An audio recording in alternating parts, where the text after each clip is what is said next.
Blog Talk Radio.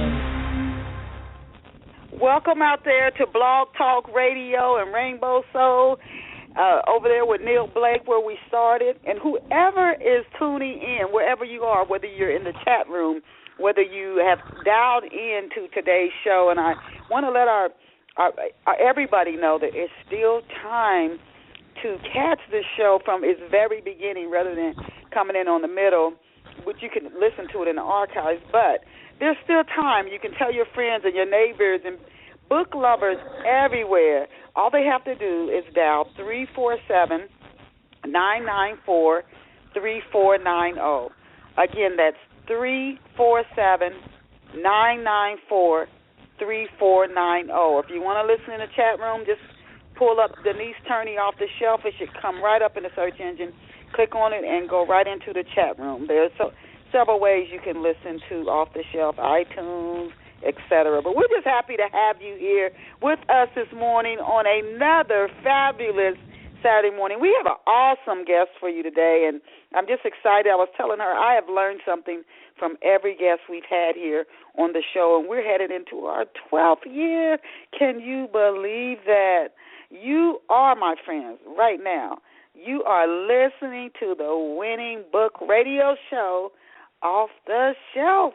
This is the last Saturday in January, and I hope you are preparing to create a fabulous day for yourself. And I want to thank you again for tuning in to Off the Shelf. And as I told you earlier, we have an insightful and talented author on deck for you this morning. I started doing this a couple of weeks ago, just something to leave with our listeners. I started leaving a quote, just something for you to think about, let marinate in your mind. And today's quote is, "The secret of getting ahead is getting started." The secret of getting ahead is getting started, and that's from Mark Twain. And our off-the-shelf listeners, I have been saying this to you now for months, asking you how good of a mystery sleuth are you? Are you one of those can figure it out, who done it? And do you value relationships, friendships, relationships between family members, and we know, as we're going to discuss on today's show, a romantic relationship? You find all these in my latest book, Love Pour Over Me. It really gets to the heart of a complicated, I must tell you, father and son relationship. A lot of readers they almost hate Raymond's father. He struggles with alcoholism, and he's raising him as a single parent. But Raymond is very talented. Academically and athletically, he is a positive man. But what happens to him in his childhood, as happens to all of us, it starts to create barriers for him. And so how is he going to get around these barriers? He runs away to college, and he meets the love of his life. But is he ready to accept love because, again, of his childhood? And once he gets there, he just steps into a murder mystery. Literally just steps into it. And who is the person who is responsible for what happens regarding that murder mystery? And you can find all of this out in Love Pour Over Me. It's available in ebook and print. If you don't see it on the shelf, just ask the clerk for it because it's carried by the largest book distributors in the world. Please go out and get a copy of Love Pour Over Me and let me know how you enjoyed Love Pour Over Me. And now let us go and meet today's awesome, special, off-the-shelf guest. And our special guest today is Brittany Desiree. Brittany recently graduated from college, and she loves to read. They say that if you want to be a good writer, you should read a lot. And she reads a broad range of books. And her love for books led her to start writing. Can you imagine in college? I have to really commend her on that, because going to college is a handful enough. Through her deal with Shame Presents Publishing, she's published An Accidental Love Affair. And we are just happy to have Brittany with us on Off the Shelf Book Talk Radio this morning, and we want to find out more about her book, An Accidental Love Affair, and more about her writing, things she's got planned for the future, and more. So welcome to Off the Shelf, Brittany. Thank you. We're so happy to have you here with us now. And doing my research for today's show, and to our listeners, I love doing the research because I always think of intriguing questions to ask our guests, and I always find interesting things about guests when I'm doing the research.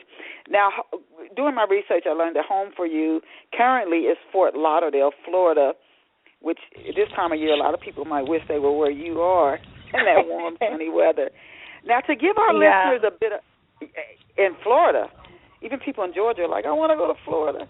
To give our listeners a bit of backstory on you, Brittany, can you tell us where you spent your childhood and what it was like for you growing up there? Actually, I didn't grow up in Florida. I came here for college, actually, a couple years ago. I grew up in San Francisco, and then my family moved to Atlanta. And that's they moved to, you said your family moved to Memphis? Atlanta. Oh, San Francisco, another warm climate. And I visited there. It's gorgeous. How old were you when your family moved to Atlanta? I was 12. Oh, you were 12. Okay. So which would you how can you tell us what it was like for you? Do you have siblings? And how has your childhood impacted, you becoming a writer? I have 4 sisters. I'm the 4th out of all 5 of us. And I try and use, my sisters, my own, personal, stories and experiences and put that in my characters because we had a interesting childhood growing up. Okay. And so you were in Atlanta until you became an adult, and then you went to school in. Okay. How did you like Atlanta? That's where I recently relocated. I love Atlanta. The South is way different from San Francisco, but there's so much culture and so much history there that it's an awesome place to grow up as well. Okay. Now you might be, Brittany, the first off-the-shelf guest who penned a novel while in college. There may be other guests who did. We've had some very interesting guests on our show from other countries, backgrounds. Some have traveled the globe. But I don't recall in nearly 12 years interviewing a guest who wrote a novel while they were in college. If they did, they didn't share that during their interview. So before we talk about your book, An Accidental Love Affair, what did you major in while you were in college? And did your major influence your style of writing? I actually majored in web design and computer science, and it has absolutely nothing to do with my writing. But writing has always been a little secret kind of passion of mine, and this year I just decided to go for it and put out my book. Later, I want to try to write a mental note to myself when we talk about book marketing. I like to share tips that our listeners can benefit from as well during each of the off-the-shelf interviews. But when you said the web design, that's something you could really use to market your books. Now, you said writing has always been a passion of yours. Can you tell us where your love for writing came from? Was there somebody in your family who read to you a lot? Was there a writer in your family or a teacher? Where do you think that passion was birthed from? I was raised by my aunt, who was a principal in San Francisco for a very long time, and so education was the number one thing in my house, and we always read, and we spent summers at the library, and she would have us do book reports and things like that. And when you grow up with 4 sisters, it's kind of hard. It's loud and noisy and everything. And I'm pretty much a quiet person, so I would just sit and read or write, just little make-believe stories and things like that, just to get away from some of the noise. That's interesting. I hear people when they are trying to encourage children to acquire a love for reading. When I read, I grew up in the projects, and when I read, I would read books about different countries and places I'd love to visit, and it was almost as if I wasn't where I was, that I could go someplace else in reading a story. And I've heard other guests on the show say that. So now we're going to get into, for our listeners, Brittany from San Francisco moved to Atlanta when she was 12 and went to school in Florida. She must love warm weather.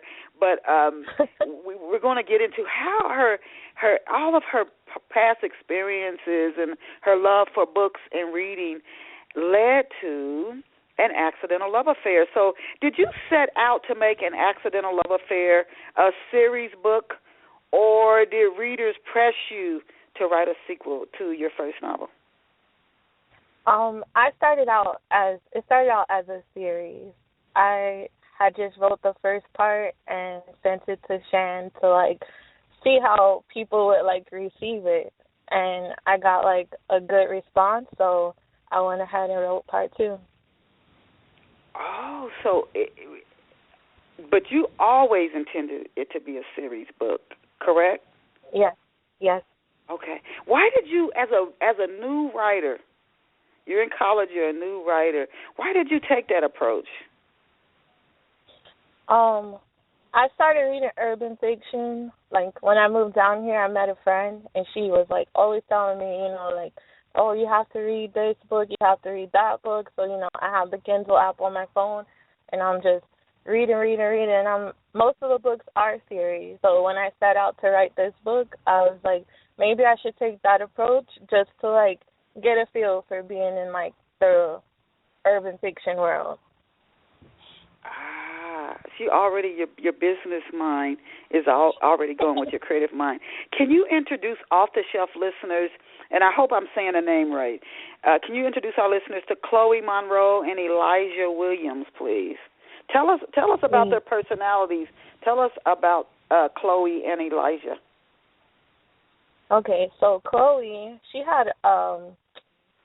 came from a well-off family. They had money, but her and her twin sister, their parents had pretty much left them to raise themselves at a certain point. Their parents' marriage didn't work out, so the mother ran off to marry another man, and they pretty much grew up and raised themselves together. So they had a really close bond. And Elijah, he grew up in New York City, and he grew up poor, and his mother was addicted to drugs, and him and his best friend started selling drugs as a way to get themselves to a better position in life.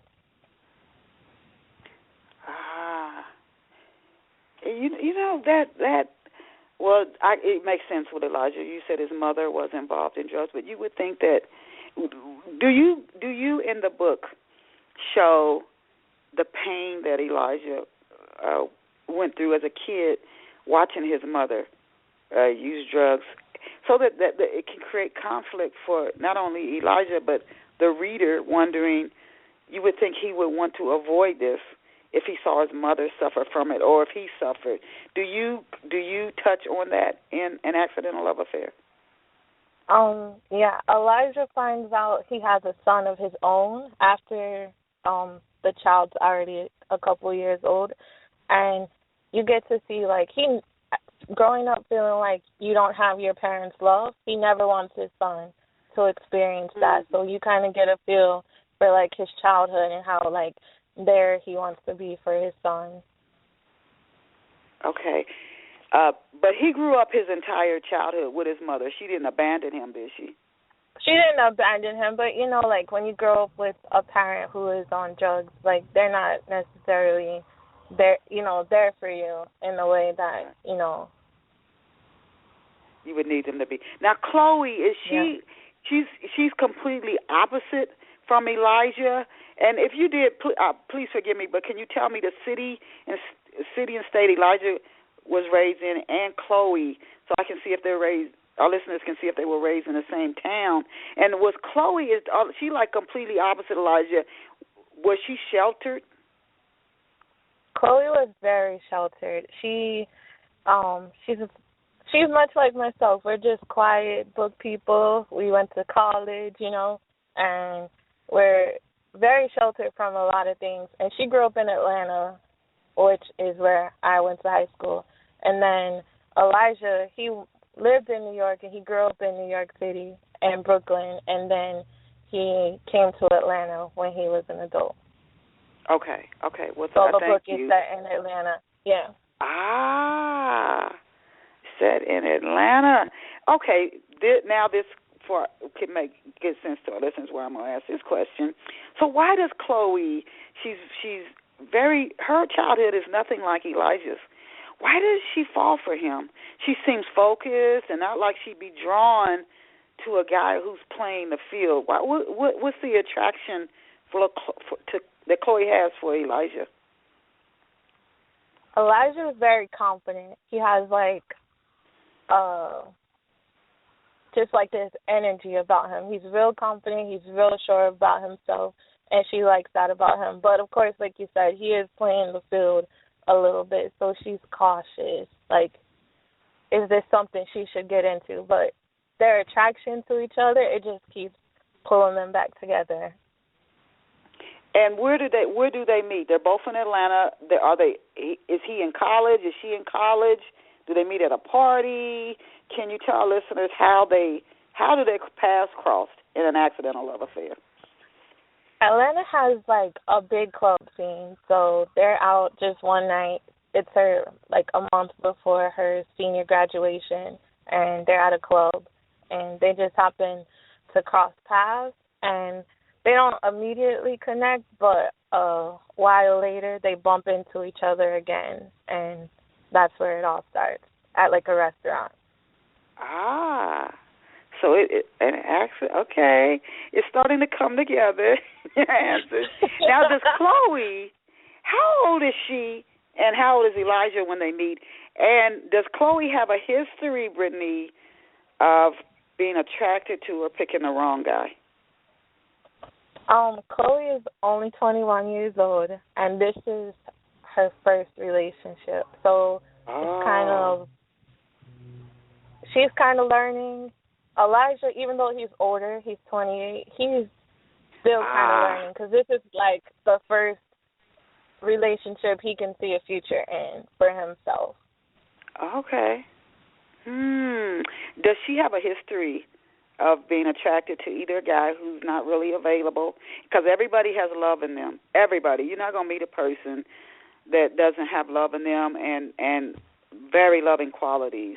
And this is something that I had to learn. So everybody has that. Everybody. But some people just aren't ready to enter a healthy relationship. They need to do work on themselves. Some of us don't do the work, so we never get there. And some of us people do the work. But does she have a history of picking men who aren't, at the time she's attracted to them, they're just not ready to have a healthy relationship? You said it's her first serious relationship, but she may have been attracted to other guys before. Does she have a history of being attracted to men who they're really not ready? No, for the most part, because when you have a sister, there's different personalities, and her sister is more the outgoing, grab a guy, date a guy, break up, and she's seen that, and so it's actually stopped her from putting herself out there and going for guys. She's just kind of stuck to herself until this, the moment the book starts. And you get to kind of see her, grow. So Elijah helps her to sort of blossom in a way, it sounds like. Now, do Chloe and Elijah, do they keep secrets from each other? Now, you said he finds out later he's got a son he didn't know. Do Chloe and do they hide secrets from each other? For example, does he tell her he has a son? And if they do hide secrets from each other, do any of those secrets come back to haunt them later in their relationship? Actually, he was very upfront when he found out that he had the son, and she chose to still go and see where this relationship could lead. And I don't think there's any major secrets between them that come out. I think they're pretty much open with each other. Okay. Well, there's going to be conflict in an accidental love affair. We know somewhere, because that's what keeps the reader on the edge of their seat. Now, are Chloe and her sister Kai, are they close?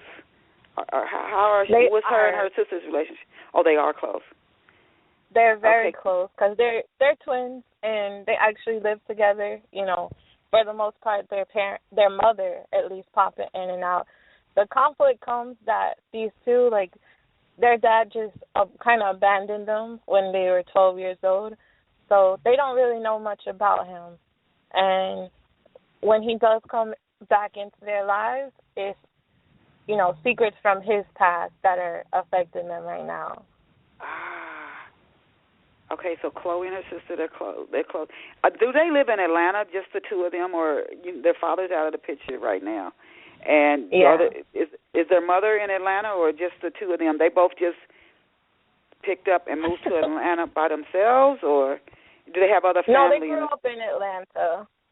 They grew up in Atlanta, and their parents raised them there until, you know, their father left, and their mother, when they got a certain age, 18, their mother just kind of picked up and did her own thing as well. So they grew up in Atlanta. And wow, at 18, their mother leaves in. They're still young.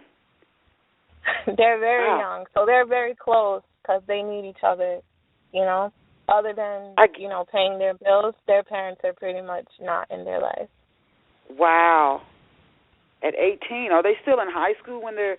Now, that is very intriguing with the story. At 18 years old, you've got these two twin sisters that are literally footing the bill and taking care of themselves. Are they still in high school when their mother says, hey, I'm gone?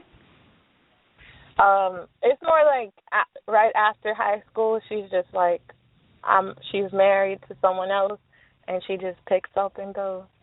So they're kind of like having to grow up immediately on their own. Okay. That is a little okay. So what are let me ask you this before I go on. So Chloe's mother at 18, she gets married. She says, I'm leaving. And does she leave the city of Atlanta? Yes. She's like not in the picture. It's just those two fending for themselves right now. Did they have a job before she left, or they had to scramble and find work when their mother said, I'm leaving? No, their parents pay the bills for them, so they're fortunate. Oh, okay. She just left, but their parents have money. Okay. Mm-hmm. That makes. Is Elijah close to his family as we get further into the book and the character, so people can see the conflict? Is Elijah close to his family, or no? Are they distant? He's distanced himself. All he knew was his mother growing up. So him and his best friend, they just worked hard to get out of their situation. Okay. So his family is mostly just his friends. Yeah.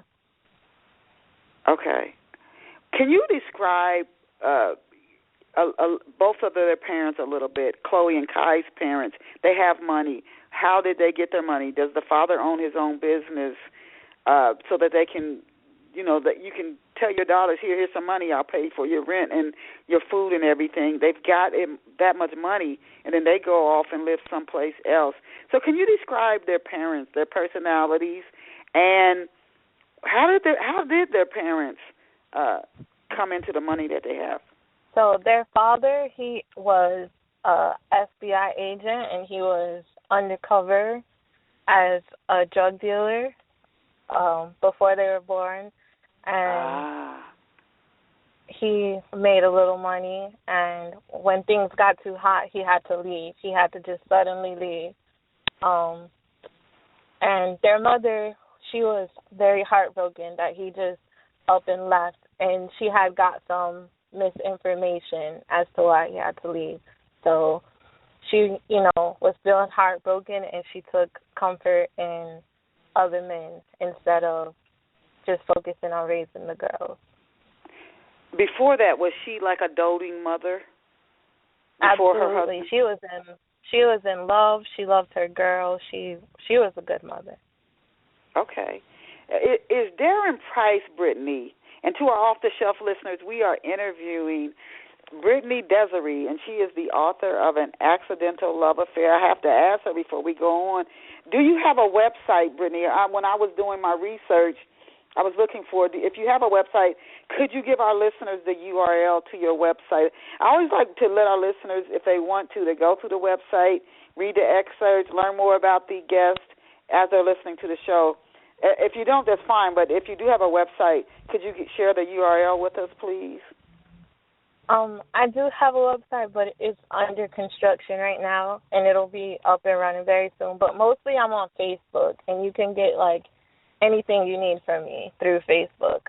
Any questions, any answers, any links to my books, or anything like that through Facebook. What will the website URL be if you have it for when it's live? So if somebody says they'll wait a month or two to check it out. Do you have at least the URL now? Yeah, it's BrittanyDesiree.com. So it's my first and my middle name.com. Yeah. She kept it short, and that's BrittanyDesiree, a pretty name.com, BrittanyDesiree.com. Currently under construction, off the shelf, listeners. But once it goes live, you'll have the link, BrittanyDesiree.com. Again, BrittanyDesiree,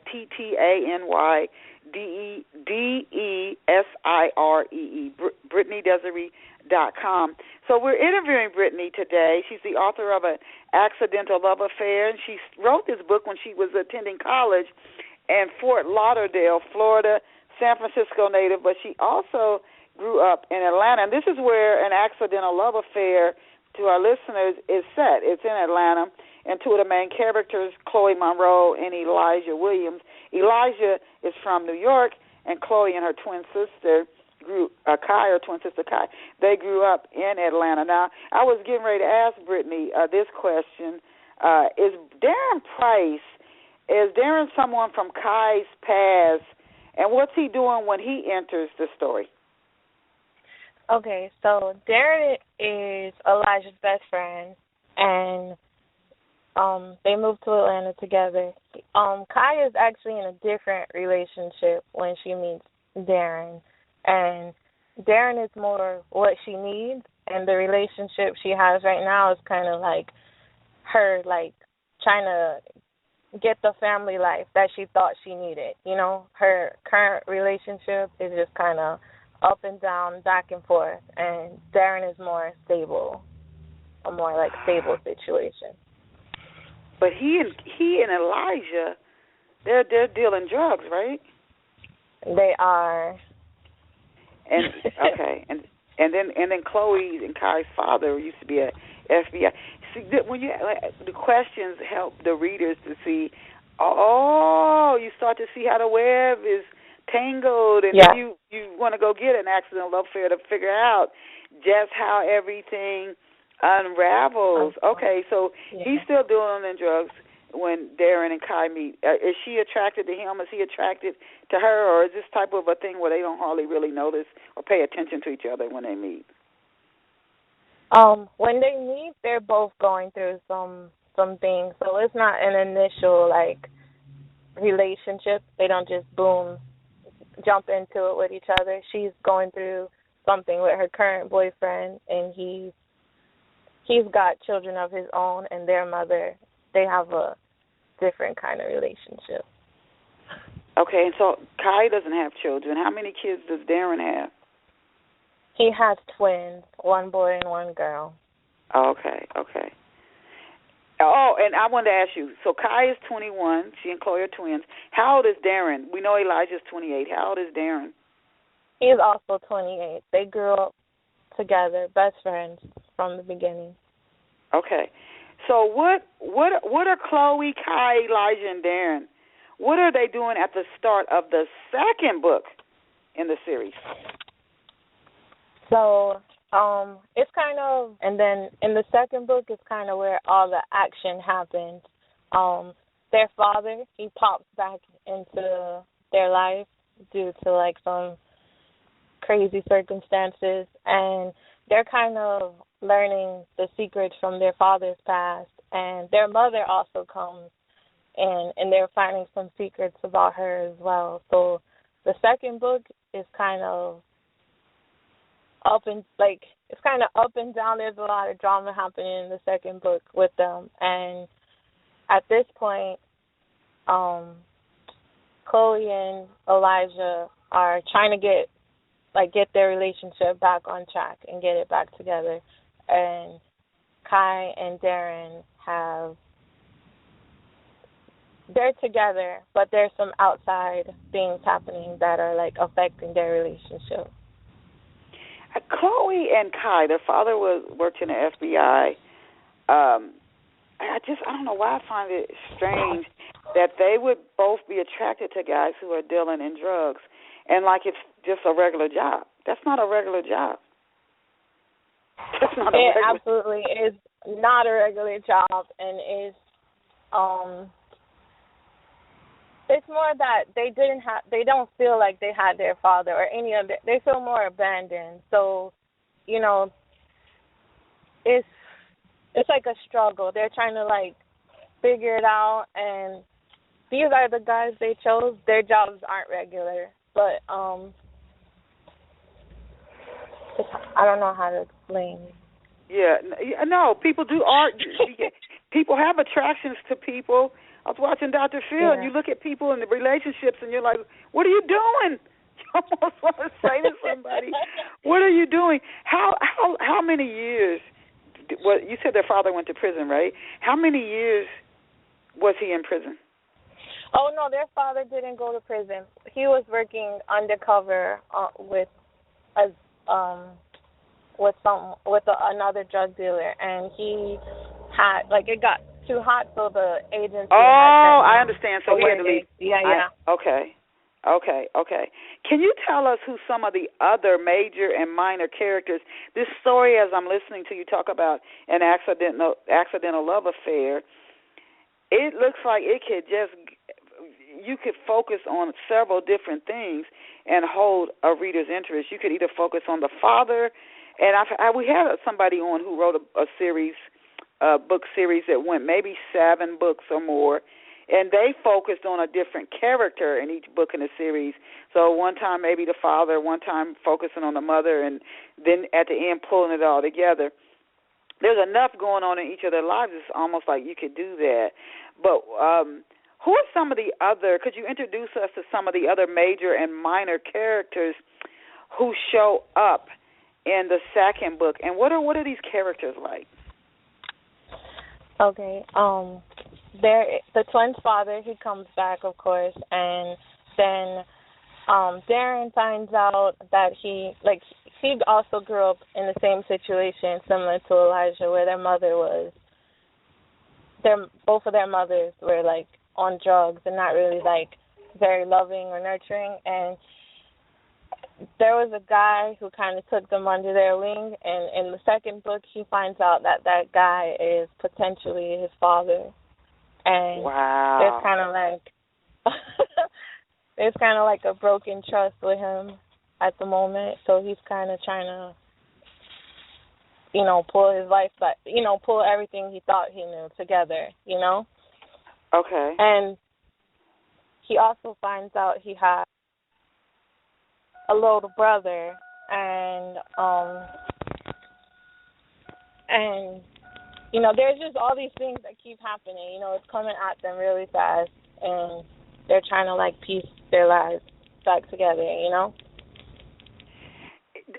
Do all the characters that appear in the second book in An Accidental Love Affair, are all of these characters, are they introduced to the readers in the first book? I know some people come back into people's lives in the second book, but are there brand new characters who aren't in the first book that you introduce to readers in the second book in the series?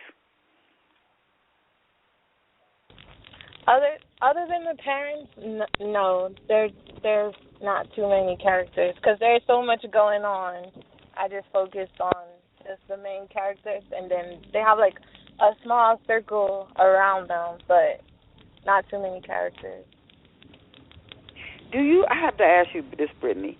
Do you know people who've gone through this, especially when you said Chloe and Kai? I know their parents have money, so that makes sense. I thought that girls had to get out there and really hustle to pay their own rent.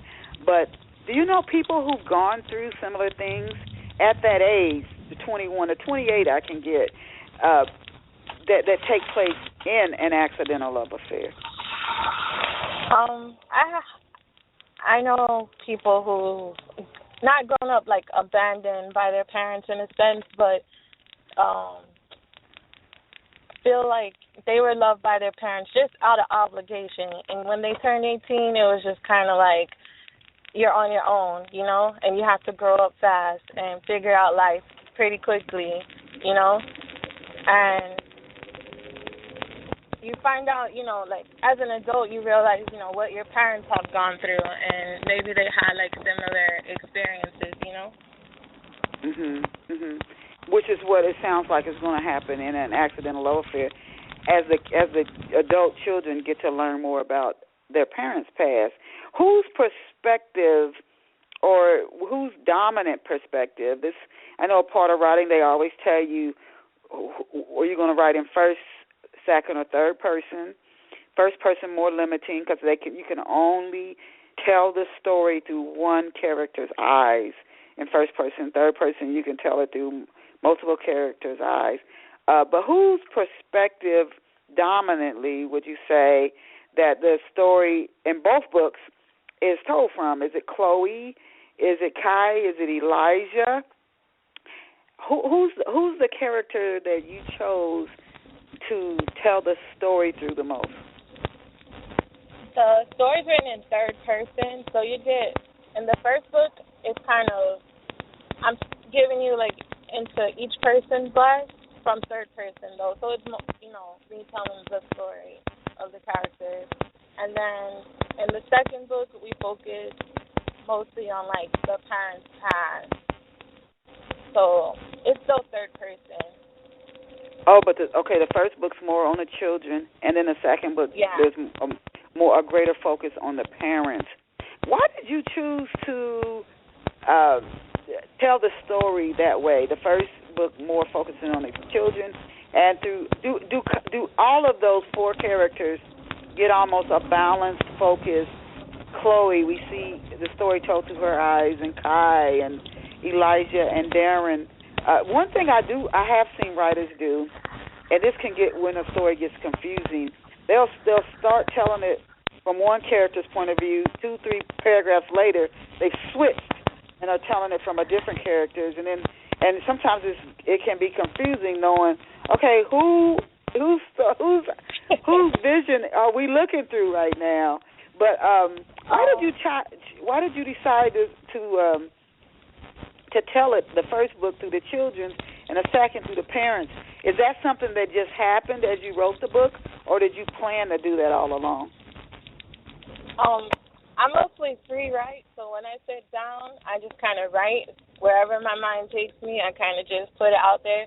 The first book, I focused on the children because I wanted to show more like the outcome of like their, like how what their parents past have, you know, led their lives to be like. And then in the second book, I kind of went back and gave more into the parent story because, you know, people needed to see how we all ended up here, you know, like why are we here right now, the point of the story. And do we learn more about Elijah and Darren's parents as well, or just Chloe and Kai's? We learn a lot about Darren's father, but both their mothers are kind of like off. They're not mentioned in the story that much. Okay. Who do readers tell you, Brittany, when you hear from readers? You said when you wrote the first book, you sent it off, and you got good feedback, and that's when you decided to move forward with a series book. You know, I had grown up going to college. You had a friend who liked to read urban books, and she would tell you, you got to read this book, and they were often series books. So readers gave you feedback, and they gave you good feedback, so you decided to green light it and move forward. Who do readers tell you, Brittany, that they like best in an accidental love affair? Who do they tell you is their absolute favorite character?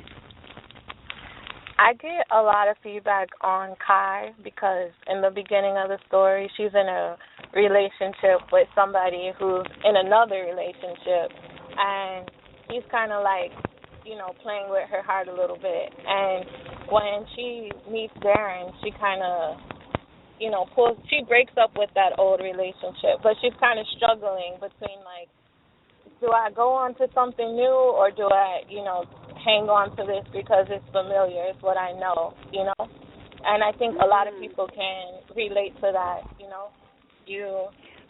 You've been in a relationship where, it's not perfect, it's not even right for you.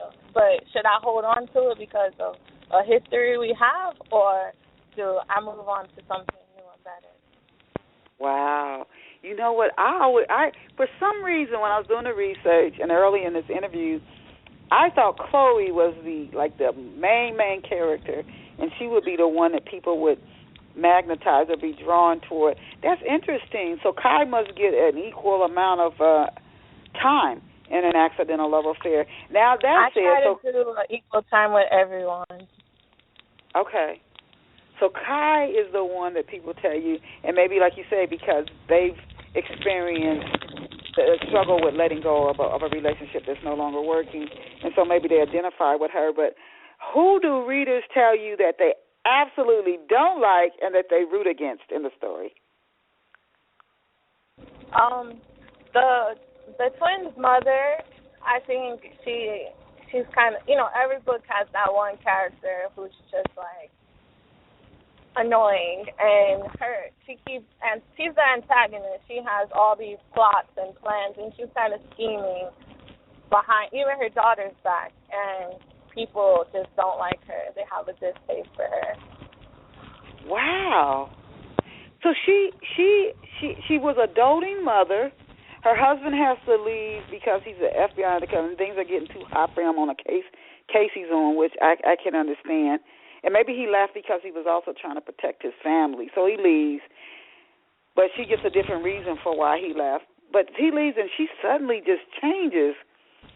It makes you wonder if she ever really was that doting mother, that she would let that experience change her so much. But you said she's not in the first book that much. She's in it in the second book, right? Yeah, and in the second book, you kind of get, a feel why she changed so drastically. And maybe, like you said, she wasn't all she seemed to be from the beginning. Ah, wow.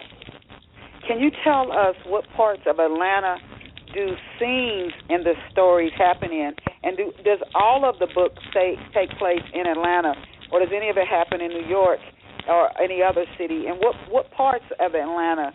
Are they in Lithonia? Are they in Marietta? Are they in Midtown? Where do most of the stories in the book in Atlanta take place in?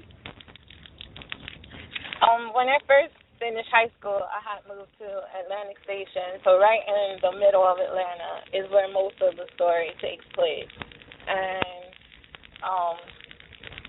it kind of expands. There's scenes on the east side of Atlanta, in like DeKalb County. There's a couple scenes that take place, and I believe there's a couple scenes in New York as well.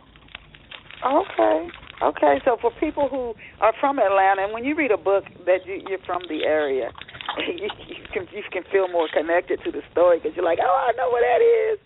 What did readers say about the first book in an accidental love affair? What's some of the feedback you got from readers when you published the first book?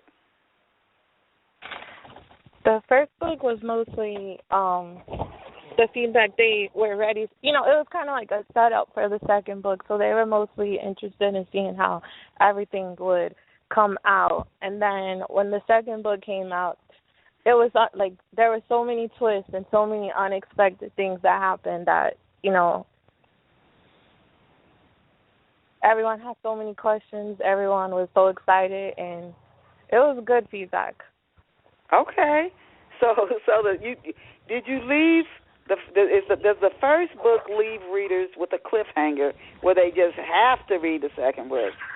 And does the second book leave on a cliffhanger as well, where you're like, I gotta get the next one?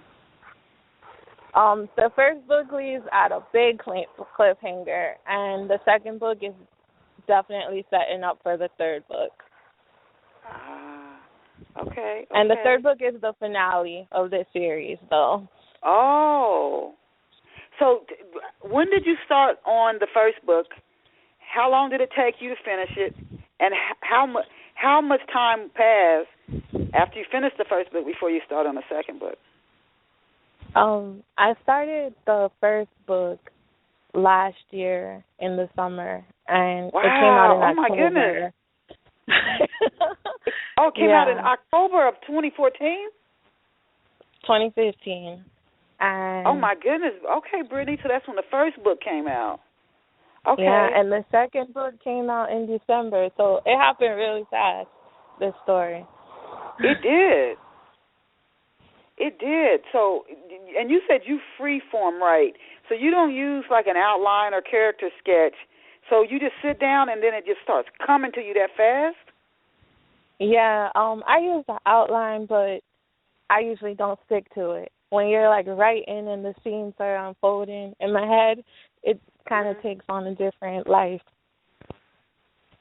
And so the third book, are you currently still working on it? Because the second book came out in December, and we're in the end of January. But are you already working on the third book? The third book will be out in a couple weeks. It's already done. So and let me ask you this. So this is the last book in the series. You're wrapping everything up. Mm-hmm. Are you already planning to start another book, and will that be a series? I have started. I have like so many ideas, and I have a ton of other books that I've like started or gone back to that I might have wrote in the past and like want to rework a little bit. So definitely, there's going to be more. So let me ask you this, Brittany. We are to our listeners. This is Brittany Desiree. She started writing novels when she was in college, and being in college is for many just a challenge, a handful enough. How old were you when you first started writing? Whether it was a poem, a song, or a novel, how old were you? Because you are really churning these novels out. How old were you when you started writing? I was in high school, maybe like 16, and I used to always have like a notebook with me, and I just used to like make up my own stories, and they were really short, and I never shared them with anybody, but just like a notebook, like, when you're 16, you imagine how your life is going to be when you're older or what an adult life is, and I just used to write little stories for myself. Okay. How did you land, for off-the-shelf listeners who are listening to you, especially somebody who's in high school? I know I started writing when I was very, very young, and a lot of our guests do. It might be in high school or college, and they might want to do what you did, and they just may need some tips or some guidance. So can you tell us, how did you land your deal with Shane Presents? How did you land your book deal? Through Facebook and I had a friend who introduced me into the books, and you follow these other authors on Facebook, and you kind of get into the whole like world of being an author. How they became an author. It's like networking is like the biggest thing, and my publisher Shan, she's awesome. I actually reached out to her. They advertised, if you have a book, send it in. And she read it, and she got back to me.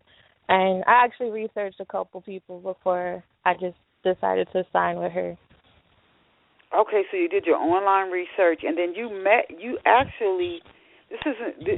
her online. You said through Facebook, or is that how you met? Yeah, through Facebook. Okay, for our listeners, so that's something that you can do right from home. But you did your research because, as a tip, not all publishers or literary agents are reputable. And one thing I would encourage any off-the-shelf listener interested in publishing their own book, and kudos to you for that, because I think we all are creative and need to express ourselves, but I would say steer clear of literary agents who charge a reading fee. Some people are in the business just to make money, and they don't really have the connections that they might tell you that they have. So it was good that you did your research, and I really recommend you talk to other authors. Say, I'm interested in going with this person, that person. What was your experience like with them? And then, listen to what they say, because don't ever be desperate you can get a good deal, even if you have to go out and publish yourself. But it was good to hear you say you did your research. Are your books, Brittany, as we come down to the last 10 minutes of today's interview, are your books available in print, ebook, and audio formats? What format is An Accidental Love Affair available in? On Amazon, you could get it in either Kindle or paperback format, and it's mostly just through Amazon right now.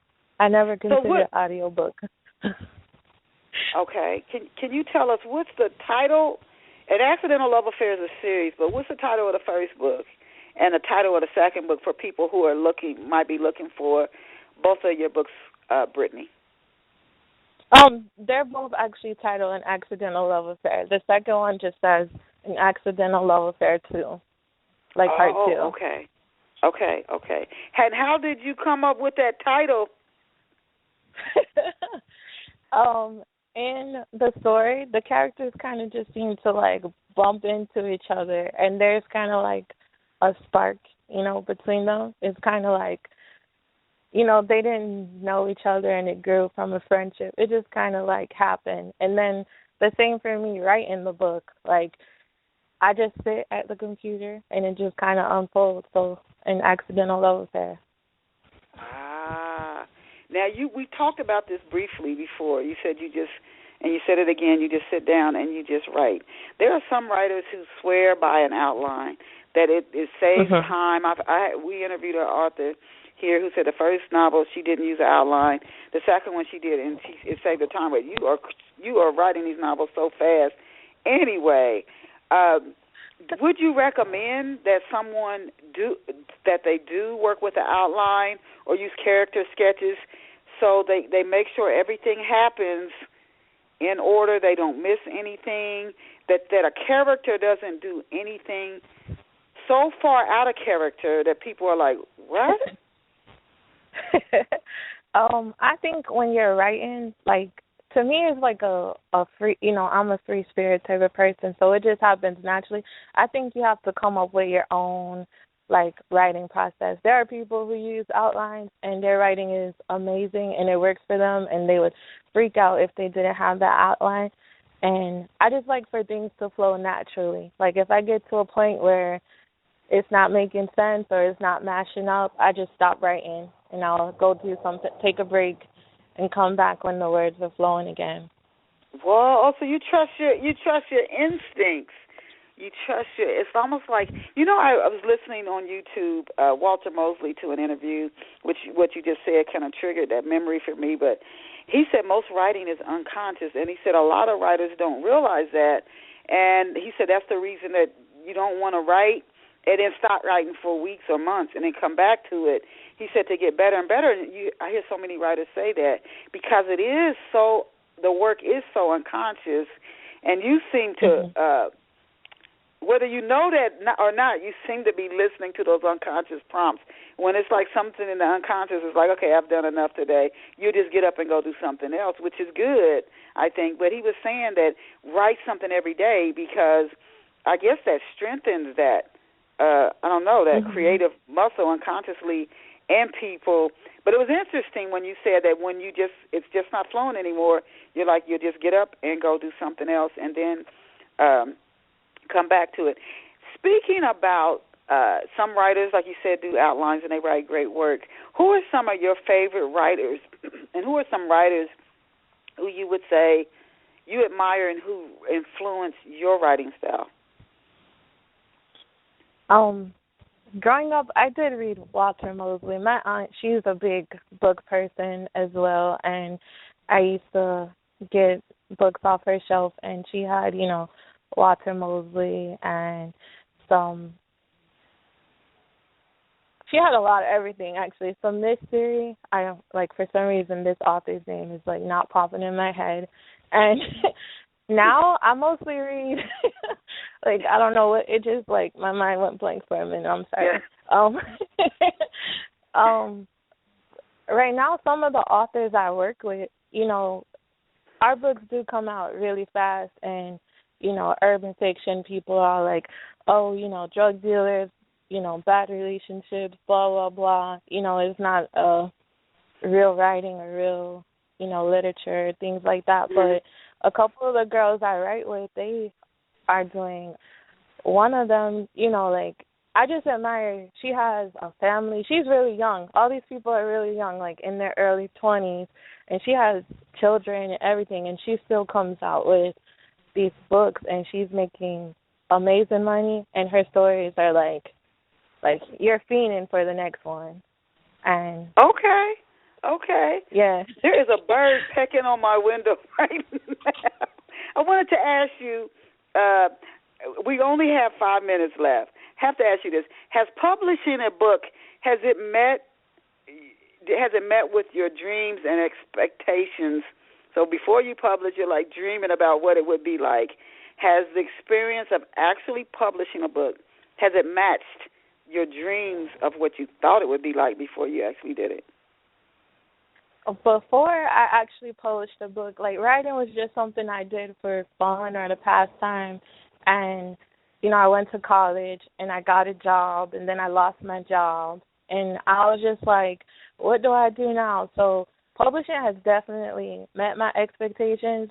I realize now, after the fact, that I'm very fortunate to have a good publisher.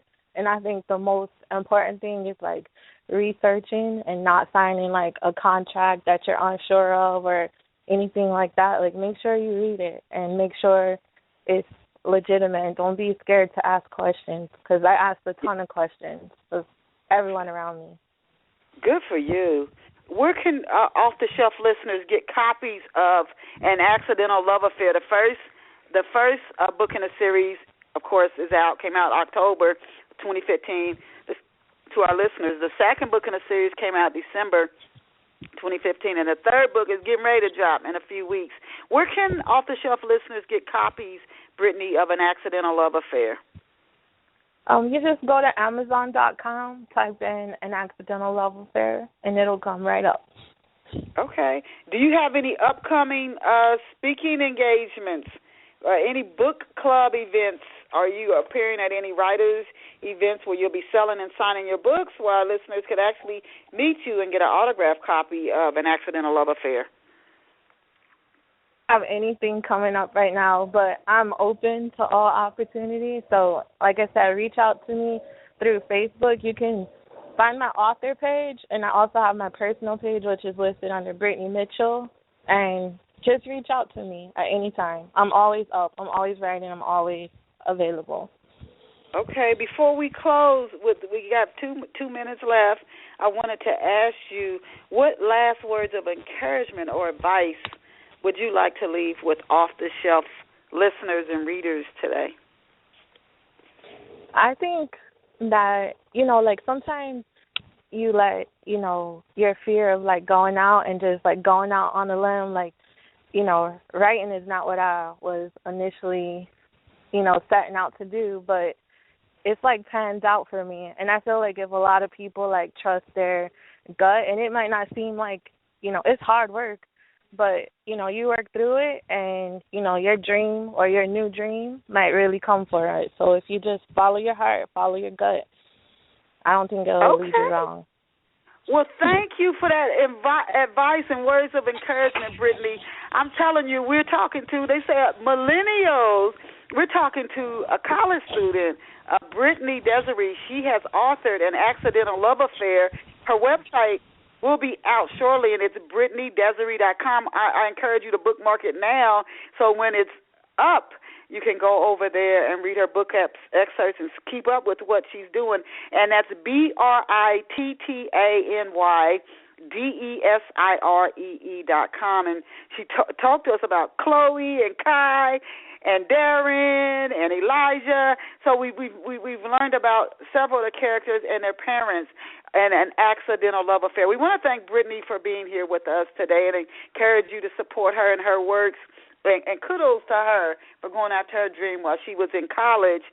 She could have let losing her job stop her, but she let it be an open door into something new that has really paid off for her. So I'm happy for her.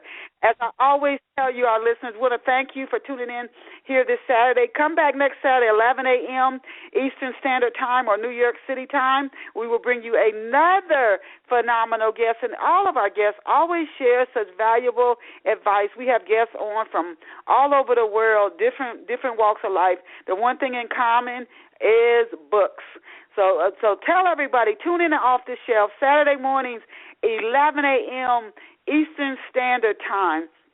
Go out and create a fabulous day for yourself. And remember, tell yourself the truth. You're awesome. You are amazing. You are incredible. See you next Saturday. Brittany, I'll shoot you an email. Bye for now.